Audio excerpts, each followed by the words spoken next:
나르키 소스. 옛날 옛적 그리스의 강의 신 케피소스와 요정 레이리오페 사이에 아들이 태어났습니다. 이 아이의 이름을 나르키소스라고 지어주었습니다.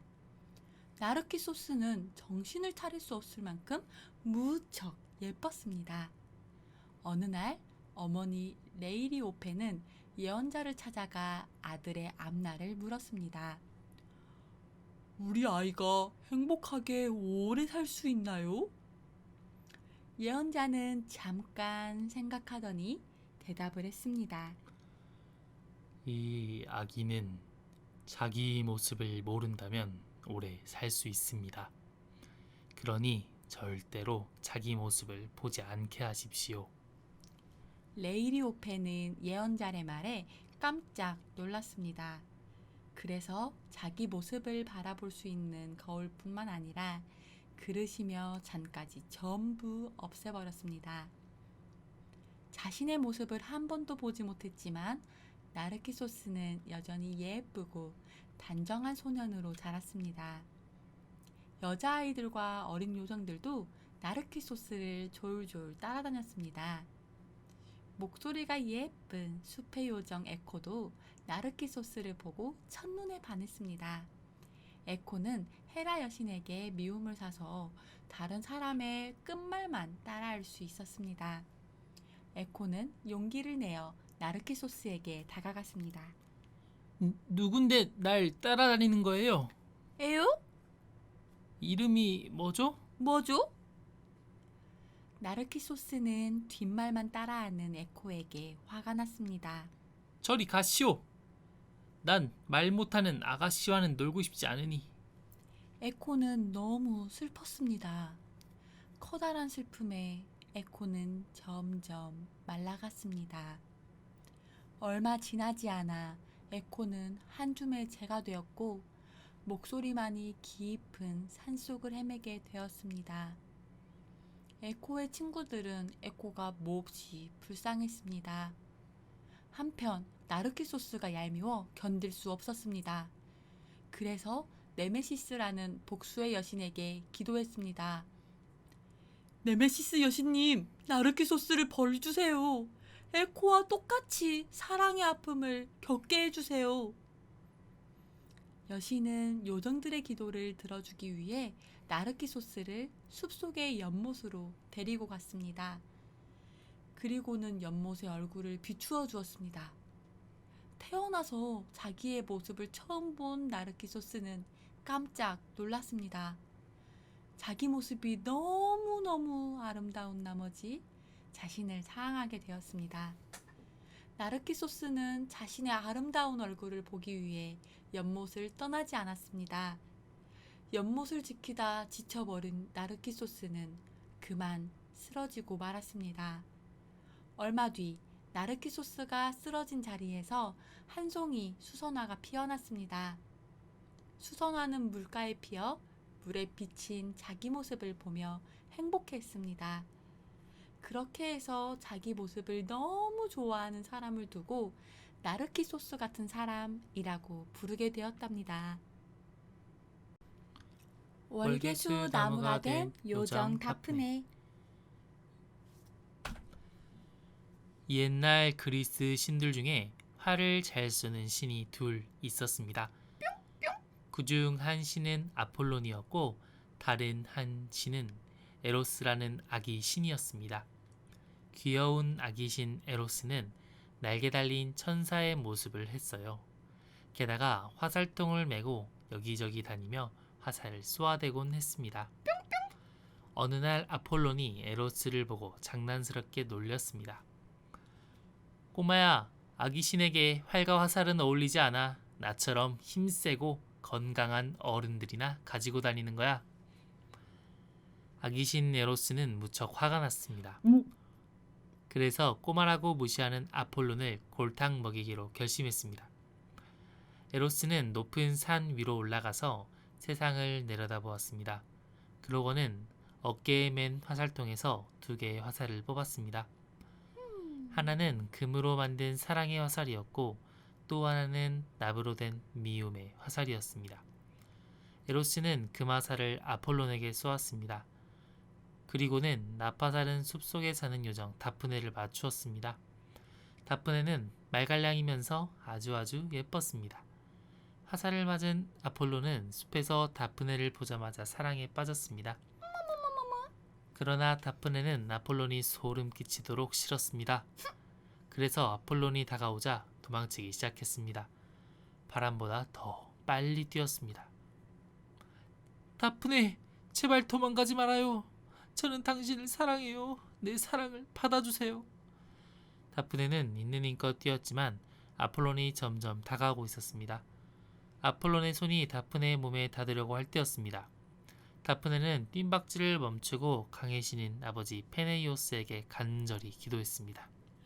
아버지, 위대한 강의 신이시여. 저는 아폴론이 싫어요. 저를 숨기지 못할 거라면 차라리 나무가 되게 해주세요. 기도가 끝나자마자 아름다운 여정 다프네의 모습이 변하기 시작했습니다. 탐스러운 머리카락은 나뭇잎이 되고 발은 가지로 변했습니다. 힘차게 달리던 두 다리는 뿌리가 되어버렸습니다. 요정 다프네는 아름다운 나무 월계수가 되었습니다. 아폴로는 월계수로 변한 다프네를 끌어안고 무척 슬퍼했습니다. 눈물을 흘리며 아폴론이 말했습니다. 다프네, 당신은 내 여인이 되진 않았지만 내 소중한 나무요. 내가 영원히 지키리다. 아폴로는 이 월계수 나무를 끝까지 사랑했습니다. 지금도 마라톤에서 우승한 사람의 머리에 월계관을 씌워주는 것은 요정 다프네를 기억하기 위해서라고 합니다. 베니스의 상인. 베니스에 안토니오라는 무역 상인이 살았습니다. 그에게는 절친한 친구 바사니오가 있었습니다. 어느 날 바사니오가 안토니오에게 고민을 털어놨습니다. 안토니오, 포셔라는 아가씨와 결혼하고 싶은데 돈이 없으니 걱정이네. 혹 나에게 3,000 두카트만 빌려줄 수 있겠나? 당연히 빌려주지. 지금은 물건을 사서 가진 돈이 없으니 샤일록에게 빌려보겠네. 샤일록은 잔혹한 고리대금업자였습니다. 안토니오와 바사니오는 샤일록을 찾아가 돈을 빌렸습니다. 빌려드려야죠. 이자는 필요 없습니다. 단 돈을 갚지 않으면 당신의 가슴살 1파운드를 떼가는 걸로 합시다. 샤일록은 평소 자기를 무시했던 안토니오가 무척 싫어서 이번 기회로 크게 혼내주자 마음먹었습니다. 안토니오는 어쩔 수 없는 상황이었으므로 계약서에 기꺼이 서명을 했습니다. 며칠 뒤 바사니오는 포쇼와 결혼식을 올렸습니다. 그때 하인이 바사니오에게 안토니오의 편지를 전했습니다. 물건을 실은 배들이 사라져 샤일록에게 죽게 되었다는 내용이었습니다.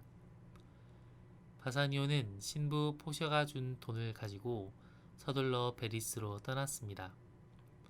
포셔는 사촌인 판사에게 도움을 요청했습니다. 재판이 시작되고 포셔는 사촌이 보내준 판사 옷을 입고 법정에 들어섰습니다. 바사니오조차도 판사 옷을 입고 법정에 들어간 포셔를 알아보지 못했습니다. 포셔가 샤일록에게 물었습니다. 안토니오에게 자비를 베풀 수는 없습니까? 그럴 수는 없습니다. 저는 계약서대로 하겠습니다. 그때 바사니오가 나섰습니다. 빌린 돈의 3배로 갚겠습니다. 용서해 주십시오. 그럴 생각 없소. 포셔는 엄숙하게 판결을 내렸습니다. 좋소. 그럼 계약서대로 하시오. 그 말을 듣고 칼을 들이미는 샤일록에게 포셔가 외쳤습니다. 잠깐! 계약서대로 살은 떼가시오. 단 피를 한 방울이라도 가져간다면 샤일록, 당신의 재산을 전부 몰수하겠습니다. 포셔의 말에 샤일록이 당황하여 풀죽은 목소리로 말했습니다. 어떻게 살을 떼면서 피 한 방울을 안 흘릴 수 있단 말입니까? 그냥 돈으로 돌려받겠습니다. 이미 늦었소. 당신은 먼저 계약서대로 하길 바라지 않았습니까?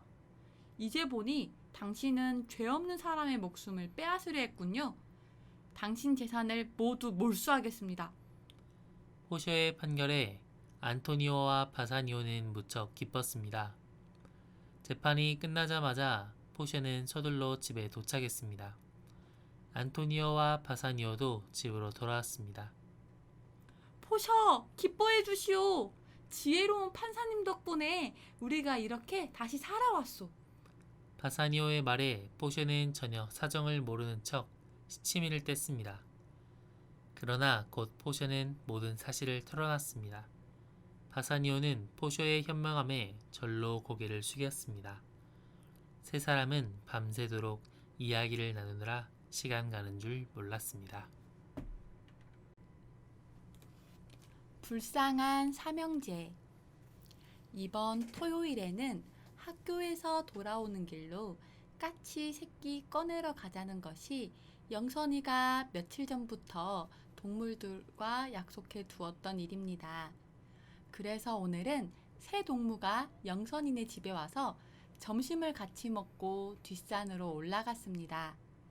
그들은 이 산등 저 골짜기로 까치 둥지 있는 나무만 찾아다니다가 해가 다 질녘에야 둥지 있는 나무 하나를 발견하였습니다.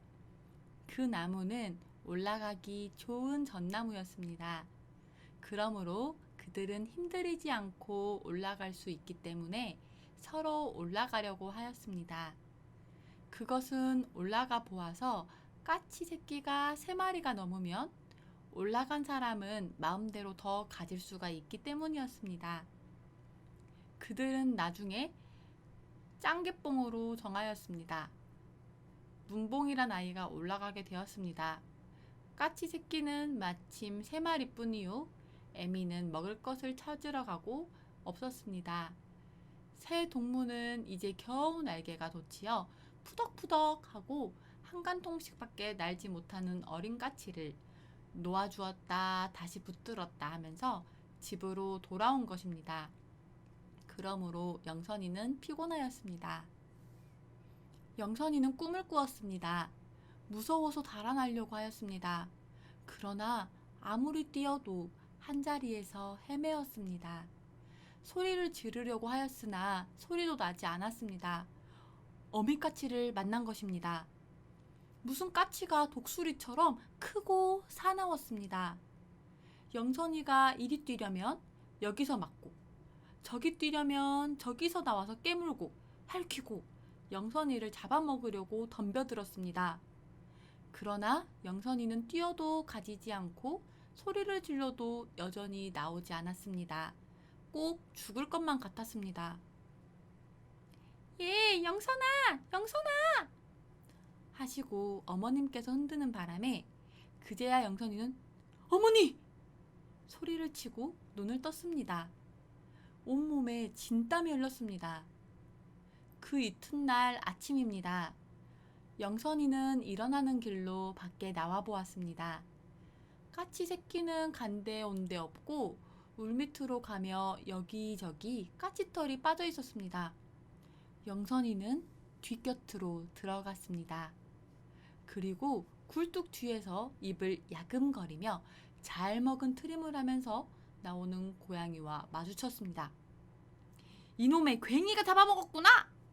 하고 영선이는 돌멩이를 집었으나 고양이는 어느 틈에 울타리에 올라가서 누가 널 덮어 잡아오래든? 하는 듯이 야옹거리고 있었습니다. 이 불쌍한 어린 까치는 영선의 것만이 죽은 것이 아닙니다. 문봉이가 가져간 것은 그 이튿날 저녁까지 살긴 하였으나 문봉이가 자는 밤중에 굶어서 죽고 말았습니다. 그리고 다른 동무가 가져간 것도 살지 못하였습니다.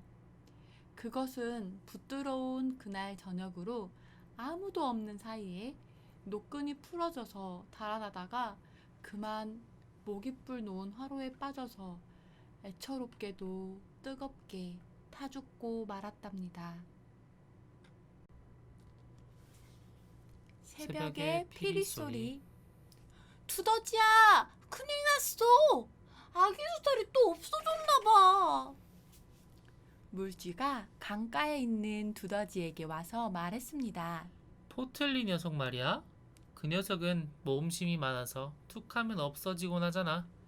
동물들이 녀석을 보면 다시 데려다 주겠지. 그러나 물쥐가 고개를 저으며 말했습니다. 아니야, 이번에는 벌써 며칠째 소식이 없대. 포틀리는 헤엄도 잘 못 치는 데다가 강둑에는 덫도 많잖아. 엄마 수달은 너무 걱정이 돼서 여울가에 홀로 앉아 꼼짝도 않고 있나 봐. 물쥐와 두더지는 밤새도록 애를 태우고 있을 수달을 생각하자 몹시 가슴이 아팠습니다.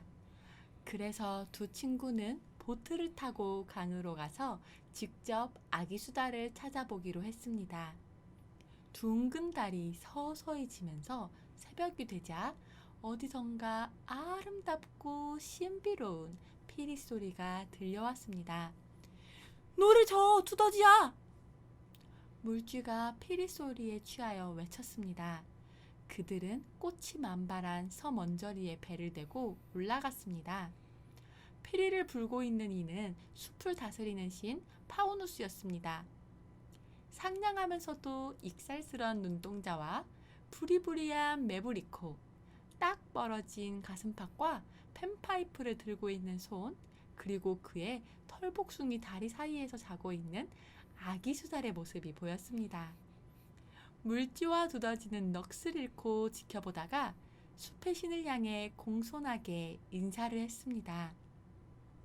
그리고 다시 눈을 뜨자 숲의 신은 바람처럼 사라져버렸고 물쥐와 두더지는 방금 본 것을 모조리 잊고 말았습니다. 아, 녀석이 여기 있잖아. 아기 수달 포틀리는 기쁜 듯이 끽끽대며 일어나서는 뱅글뱅글 맴돌더니 급기야 풀밭에 털썩 주저앉아 서럽게 울었습니다. 물쥐와 두더지는 재빨리 달려가 어린 포틀리를 달래주고는 얼른 보트에 태우고 부지런히 노를 저었습니다. 이윽고 물쥐와 두더지는 여울 근처에서 포틀리를 내려주었습니다. 아기 수달이 아장아장 걸어오는 모습을 보고 엄마 수달이 벌떡 일어나 육지 꽃버들을 헤치며 껑충껑충 뛰어왔습니다. 두더지는 다시 배를 타고 가면서 말했습니다. 이상해. 꼭 지난밤에 무슨 일을 겪은 것 같아. 나도 그래. 저 갈대숲에서 금방이라도 아름다운 노래가 들릴 것 같아. 물쥐가 나른하게 중얼거렸습니다. 숲의 동물들아, 내가 너희를 보호하리라. 그러니 너희는 어제의 슬픔과 두려움을 모두 잊고 유쾌하고 행복하게 지내거라. 고요히 햇살이 비치는 강물 위에는 물쥐와 두더지를 태운 배가 두둥실 떠 있었습니다. 곤히 잠든 물쥐와 두더지의 얼굴에는 더없이 행복한 미소가 떠올랐습니다.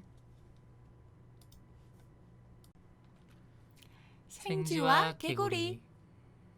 들에 사는 생쥐와 연못에 사는 개구리가 만나 친구가 되었습니다. 생쥐야, 잘 지냈니? 그래 개구리야, 오랜만이다. 생쥐와 개구리는 반갑게 인사를 했습니다. 생쥐가 개구리에게 말했습니다. 오늘은 들판에 가서 놀까? 거기는 옥수수가 많거든. 좋아, 가자. 생쥐와 개구리는 들판에서 자란 옥수수를 마음껏 나누어 먹었습니다. 그런데 생쥐는 늘 물속에서 자유롭게 헤엄치는 개구리가 무척 부러웠습니다. 개구리야, 너는 물속을 볼 수 있어서 좋겠다. 물속에는 신기한 게 많지. 생쥐야, 물속 구경 시켜줄게. 집 놀러 가자. 정말이야? 응. 생쥐는 손뼉을 치며 좋아했지만 한편으로는 걱정이 되었습니다. 난 헤엄을 못 쳐. 물에 빠지면 어떡하지? 걱정 마. 내가 있잖아. 그러면 이렇게 하자. 개구리는 생쥐의 다리와 자신의 다리 하나를 끈으로 묶었습니다. 이제 물에 빠질 일은 없을 거야. 나만 따라와. 생쥐는 고개를 끄덕이며 개구리를 따라 연못으로 들어갔습니다. 개구리는 물속에서 신나게 헤엄치며 돌아다녔습니다. 물풀 사이에서 팔짝팔짝 뛰어다니기도 했습니다. 생쥐가 묶여 있다는 것은 까맣게 잊고 말입니다. 생쥐는 물속 구경은커녕 숨이 막혀 자꾸 버둥거렸습니다. 밖에 묶인 끈 때문에 물 밖으로 나가지도 못했습니다. 결국 생쥐는 물을 잔뜩 먹고 물속에서 죽고 말았습니다. 생지야, 어때? 물속에 신기한 거 많지? 생쥐의 대답을 기다린 개구리는 그제야 뒤를 돌아봤습니다. 어? 생쥐의 몸이 물 위로 둥둥 떠올랐습니다. 그때였습니다. 연못을 지나가던 독수리가 죽은 생쥐를 보았습니다. 개구리가 생쥐에게 다가가기도 전에 무서운 속도로 연못을 향해 내려와 생쥐의 몸을 낚아챘습니다. 그 바람에 생쥐의 다리와 묶여있던 개구리도 딸려 올라갔습니다. 그날 밤 생쥐를 배려할 줄 몰랐던 개구리는 죽은 생쥐와 함께 독수리의 먹이가 되었습니다. 덕분에 독수리만 배가 부르게 식사를 했습니다. 소가 된 게으름뱅이. 옛날 산골 마을에 먹쇠라는 게으름뱅이가 살았습니다. 조상들이 부지런해서 넓은 땅을 가지고 있었지만 먹쇠는 일하는 걸 무척 싫어했습니다. 게다가 공부하는 것도 심부름하는 것도 귀찮았습니다. 누군가 말을 걸지 않으면 하루 종일 먹고 자기만 했습니다. 아침 일찍 일어난 어머니가 먹쇠를 불렀습니다. 먹쇠야, 어서 일어나. 해가 벌써 중천에 떴다. 아, 싫어. 나도 잘래. 빨리 안 일어나! 아, 어머니가 호통을 치는 바람에 먹쇠는 겨우 일어났습니다. 그런 먹쇠에게 어머니는 소의 고삐를 쥐어주었습니다. 나가서 소 꿀 좀 먹이고 와. 먹쇠는 어기적 거리며 밖으로 나갔습니다. 머릿속으로 놀고 먹으며 살 수 있는 방법만 궁리했습니다. 소를 풀어놓고 그늘에 앉아 쉬던 먹쇠는 풀을 뜯어먹는 소를 바라보았습니다. 저 소처럼 되고 싶다. 일도 안 하고 얼마나 좋겠어. 지나가던 할아버지가 먹쇠의 말에 귀를 기울였습니다. 정말 저 소가 부러우냐? 먹쇠는 고개를 끄덕끄덕이며 할아버지가 들고 있는 소 모양의 탈에 눈길을 주었습니다. 할아버지는 신기해하는 먹쇠에게 탈을 건넸습니다. 먹쇠는 탈을 받자마자 얼른 써보았습니다. 그때 마른 하늘에 천둥번개가 쾅당 쳤습니다. 눈 깜짝할 사이에 먹쇠는 소가 되었습니다. 음메라고 울부짖는 먹쇠에게 할아버지가 말했습니다. 네가 그토록 원하던 소가 됐느니라. 어서 장터로 갈까? 할아버지는 황소가 된 먹쇠를 소시장으로 끌고 갔습니다. 먹쇠는 있는 힘껏 울부짖었습니다. 사람들이 그런 먹쇠에게 몰려들었습니다. 이놈 목소리 한번 크네? 일 잘하게 생겼다. 이놈 내게 파쇼. 할아버지는 돈을 받으며 당부했습니다. 조심할 것이 하나 있어. 이 소에게 물을 주면은 바로 죽는다는 것을 꼭 명심하시오. 할아버지는 먹쇠에게 게으름이 어떤 일을 가져오는지 경험해보라고 말하며 떠났습니다. 먹쇠를 사간 주인은 먹쇠에게 하루 종일 밭을 갈게 하며 힘들게 일을 시켰습니다. 그 시각 먹쇠의 어머니는 아들을 찾아 여기저기 다녔습니다. 먹쇠는 어머니가 보고 싶어 눈물을 흘렸습니다. 내가 게을러서 벌을 받는구나. 그때 무밭을 본 먹쇠가 결심을 했습니다. 그래, 할아버지가 물을 먹으면 내가 죽는다고 했지. 먹쇠는 사람으로 태어나면 게으르지 않겠다고 다짐을 하고 물을 아그작 아그작 씹어 먹었습니다. 그런데 먹쇠는 죽지 않고 도로 사람이 되었습니다. 집으로 온 먹쇠는 사람이 된 기회를 놓치지 않기 위해 날마다 부지런히 일을 하며 공부했습니다. 집박이 부리왕. 옛날 어느 나라에 아름다운 공주가 살았습니다. 그런데 공주는 거만하고 콧대가 높았습니다. 공주가 걱정인 왕이 잔치를 열었습니다. 공주는 잔치에 참석한 왕자들의 모습을 보고 흠을 찾아냈습니다. 어머! 당신의 몸은 꼭 술통 같네요. 당신 얼굴은 너무 창백해서 유령 같아요. 그때 턱이 굽고 턱 수염이 난 왕자가 공주에게 다가왔습니다. 공주는 깔깔 웃으며 말했습니다. 당신의 턱은 꼭 집박이 부리처럼 생겼군요. 이웃나라 왕은 그때부터 집박이 부리 왕이라는 별명을 얻었습니다. 신랑감을 찾지 못한 왕이 화가 나서 공주에게 말했습니다. 공주야, 그렇게 거만하게 구는 것을 더는 못 보겠다. 이제부터 가장 먼저 궁궐에 오는 거지에게 너를 시집 보내겠다. 왕이 엄하게 말한 며칠 뒤였습니다. 떠돌이 악사에게 왕이 말했습니다. 내 딸과 결혼을 하여라. 공주는 왕에게 잘못을 빌었지만 소용없었습니다. 결혼식을 올린 공주와 떠돌이 악사가 숲어귀를 지날 때였습니다. 이렇게 아름다운 숲은 누구의 것일까요? 집박이 부리 왕의 것이지요. 멋진 들판과 화려한 도시도 모두 집박이 부리 왕의 것이라는 말을 듣자 공주는 눈물이 났습니다. 이윽고 두 사람은 아주 초라한 오두막에 도착했습니다. 여기가 우리 집이요. 공주는 오두막에서 허드렛 일을 했습니다. 며칠이 지나자 양식까지 떨어졌습니다. 재주가 없는 공주는 시장에서 항아리를 팔기 시작했습니다. 그런데 기마병이 말을 타고 달려들어 항아리가 모두 깨졌습니다. 이를 안 떠돌이 악사가 공주를 무섭게 타일렀습니다. 물건을 잘 펼쳐놓고 팔아야지. 안 되겠어. 내가 궁궐의 부엌에서 당신을 하녀로 써달라고 부탁했으니 가서 일하시오. 공주는 궁궐에서 요리사를 도왔습니다. 항상 남은 음식은 주머니에 넣어 집으로 가져갔습니다. 그러던 어느 날 왕의 결혼식이 열렸습니다. 공주는 연회장 안을 들여다보며 한숨을 쉬었습니다.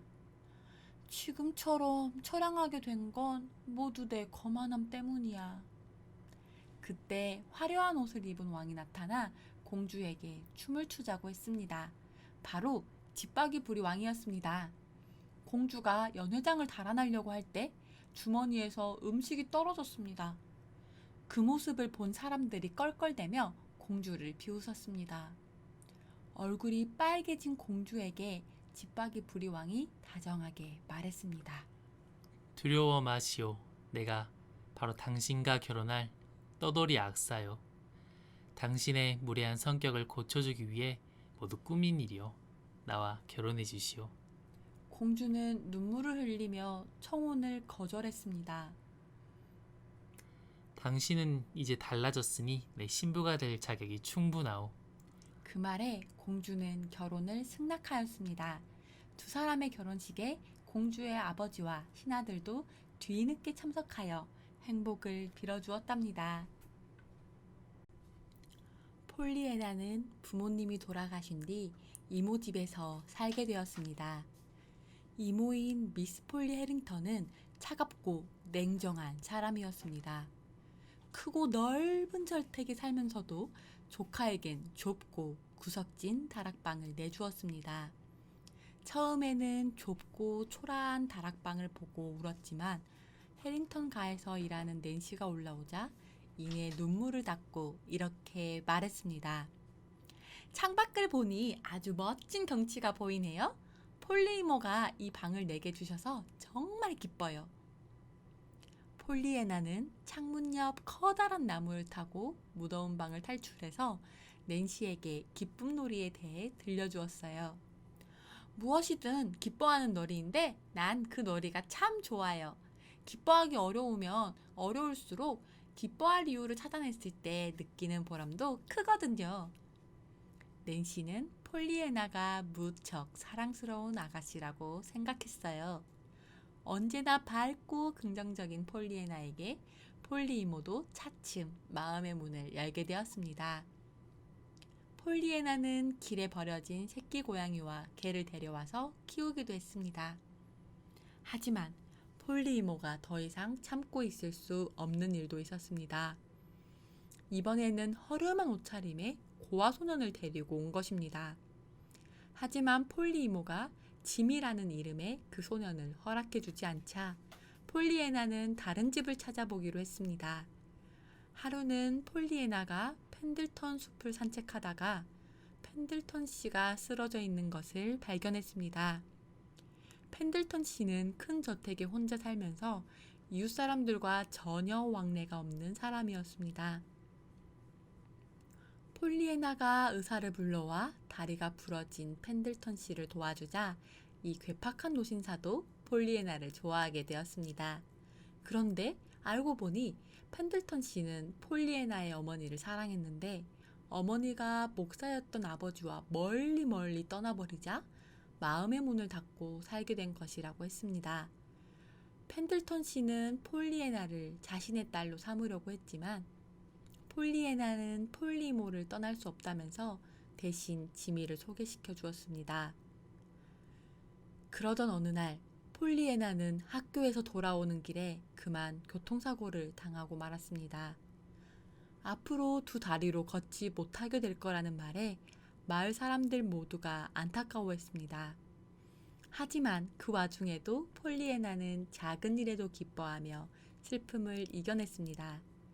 그 가운데 펜들턴 씨와 지미는 무엇보다도 가장 큰 기쁨을 준 사람들이었습니다. 지미는 좋은 집에서 다정한 펜들턴 씨의 사랑을 받으며 점점 더 훌륭한 소년이 되어가고 있었습니다. 무엇보다 기쁨 놀이로 변화된 사람은 폴리이모였습니다. 폴리이모는 폴리애나를 정성껏 돌봐주었습니다. 그리고 한때 연인이었던 의사 칠턴에게 폴리애나를 소개했는데 그의 도움으로 폴리애나는 조금씩 걷게 되었습니다. 칠턴 선생님과 폴리이모는 폴리애나의 병실에서 결혼식을 올리게 되었고 폴리애나의 기쁨 놀이 덕에 모두가 기쁘게 살게 되었답니다.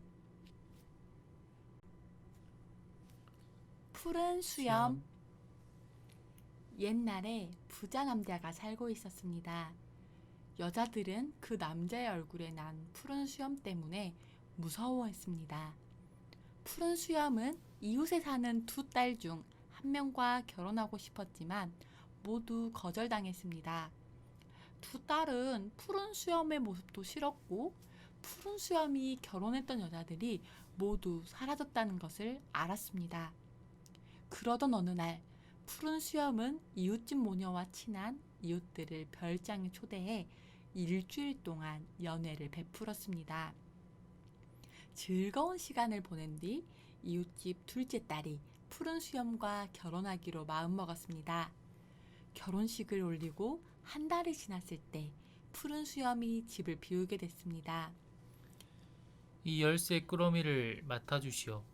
단, 이 작은 열쇠는 지하 골방 열쇠이니 절대로 그곳만은 열지 마시오. 내 말을 듣지 않으면 당신에게 큰 화가 생길 것이오. 아내는 지하 거울방이 몹시 궁금했습니다. 며칠을 고민한 끝에 아내는 지하실로 내려가서 떨리는 손으로 골방의 문을 열고 들어갔습니다. 그 순간 아내는 공포에 떨었습니다. 바닥에는 붉은 피가 엉켜붙어 있었고 벽에는 여자들의 시체가 세워져 있었습니다. 푸른 수염이 결혼했던 여자들이 분명했습니다. 아내는 서둘러 골방을 빠져나와 밖으로 돌아왔습니다. 그런데 피가 묻은 골방 열쇠가 아무리 닦아도 지워지지 않았습니다. 그날 밤 푸른 수염이 집으로 돌아왔습니다. 다음 날 아내는 골방 열쇠를 뺀 나머지 열쇠 꾸러미를 푸른 수염에게 건네주었습니다. 지하실 골방 열쇠 어디 갔소? 푸른 수염이 호통을 치자 아내가 열쇠를 건넸습니다. 왜 열쇠에 피가 묻어있지? 아내는 제대로 대답하지 못했습니다. 골방에 들어갔구만. 이제 당신도 그 여자들처럼 돼야겠어. 아내가 울면서 매달렸지만 푸른 수염은 냉정했습니다. 제가 꼭 죽어야 한다면 기도할 시간을 주세요. 푸른 수염이 15분을 주겠다고 하자 아내는 방으로 올라가 언니를 불렀습니다.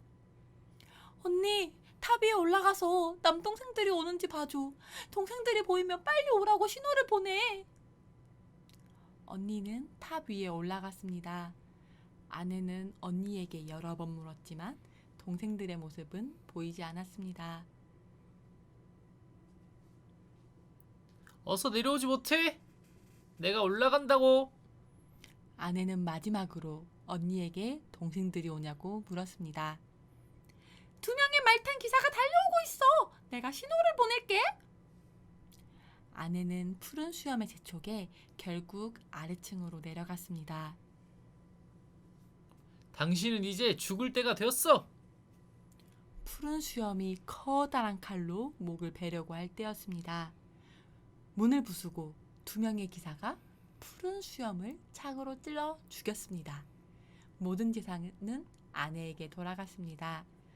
아내는 재산의 일부를 언니와 동생들에게 나눠줬고 나머지는 착하고 정직한 신사와 결혼하는 데 있었습니다. 황금알을 낳는 거위. 어느 마을에 농사를 지으며 사는 부부가 있었습니다. 부부는 가난하지만 부지런하게 살았습니다. 하루는 남편이 시장에서 거위 한 마리를 사와서 정성껏 키웠습니다. 그런데 며칠 뒤부터 거위가 번쩍이는 황금알을 하루에 하나씩 낳기 시작했습니다. 아이고 기특해라. 거위야, 많이 먹고 알을 쑥쑥 낳으렴. 가난했던 부부는 황금알을 팔아 점점 부자가 되었습니다. 부지런을 떨지 않아도 맛있는 음식을 먹을 수 있었습니다. 부부는 점점 게을러졌습니다. 농사도 짓지 않고 집에서 놀기만 했습니다. 가진 게 늘어도 감사할 줄 몰랐습니다. 늘어나는 건 집안의 물건과 욕심이었습니다. 그러던 어느 날 남편이 아내에게 투덜거렸습니다.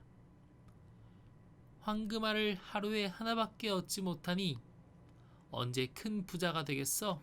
그러니까요. 알을 낳으려면 한꺼번에 여러 개 낳으면 좀 좋아요.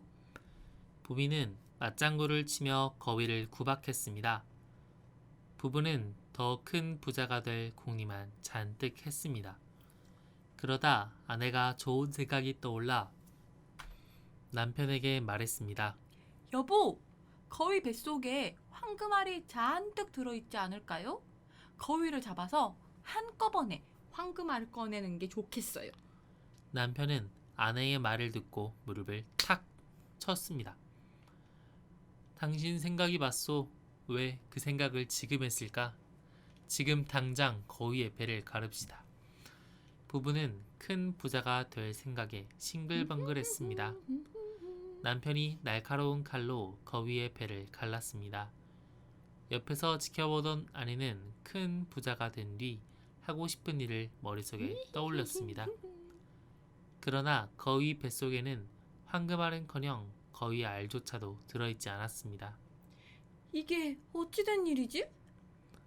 부인은 눈만 꿈뻑이며 다시 거위 뱃속을 뒤졌습니다. 아니야, 이럴 리가 없어. 황금알이 잔뜩 들어있어야지. 부부는 서로를 바라보며 아무 말도 하지 못했습니다. 그러다가 남편이 아내에게 버럭 화를 냈습니다. 이게 다 당신 때문이요. 왜 배를 가르자고 해서 그나마 하루에 하나씩 얻던 황금알도 얻지 못하게 됐잖소. 무슨 말이에요? 말이 떨어지기가 무섭게 날카로운 칼을 가지고 온 게 누군데요? 부부는 서로의 잘못이 더 크다며 날마다 싸웠습니다.